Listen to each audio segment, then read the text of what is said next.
my name is Lindsey Koelling, and I'm the Healthy Teaching Kitchen Dietitian at Truman VA Hospital in Columbia, Missouri. And today we're going to be making a homemade tortilla chip, and then we're also going to be making a home-style hummus.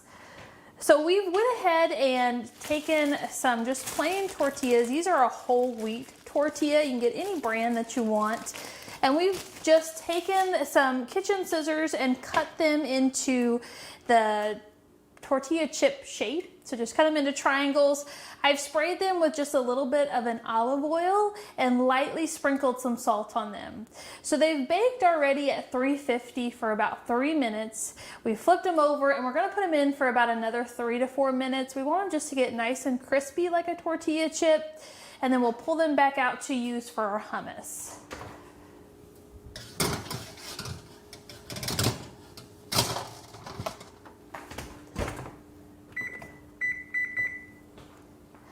All right, and while that is going, we're going to make our hummus. And hummus is really just a blended up chickpeas. So we're gonna take a can of chickpeas, and I've drained the juice from it. We're gonna add some of this juice back, but we don't want it all in there at first because it will thin it out a little bit too much. And then, so just dump those in. And then we're going to add 2 tablespoons of tahini.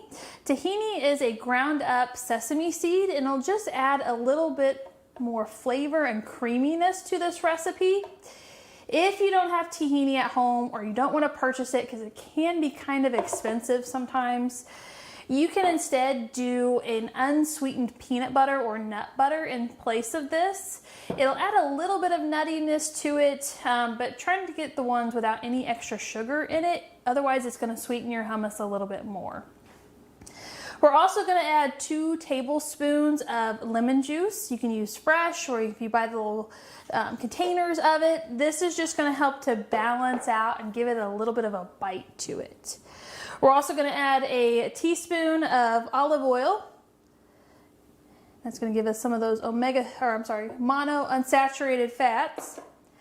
And then for flavoring, we're going to add just a little bit of a smoked paprika to this, just a couple dashes, and a little bit of salt and pepper to taste. Now, when you go to the grocery store, there's a lot of different varieties of hummus there, and you can definitely do other versions. So if you wanted to do a roasted red pepper, you could purchase the roasted red peppers in the jars and just add them to your mixture when you're blending it. You could get some sun-dried tomatoes and do the same thing. If you have an olive bar close to where you live or at your grocery store, you can do a version of that as well. So lots of opportunities with this one. So we're going to take this top off so I can add some of this liquid to it. I'm going to go ahead and add about 1/3 cup before we start. And then I'm going to go ahead and turn it on, and I'm going to slowly add some more liquid to get the right consistency. So we still want it to be pretty thick, and we don't want to over thin it because we want it to stay on our chip. But we want to get enough in there to give it kind of that creaminess.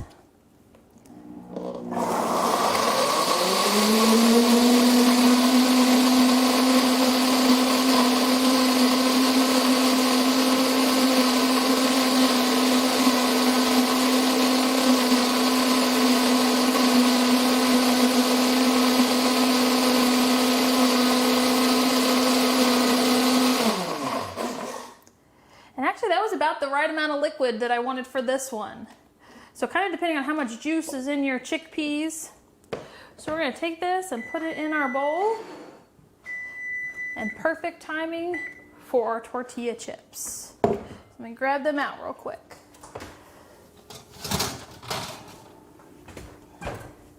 So they're nice and crispy, ready to use. Set those to the side for now. And we're going to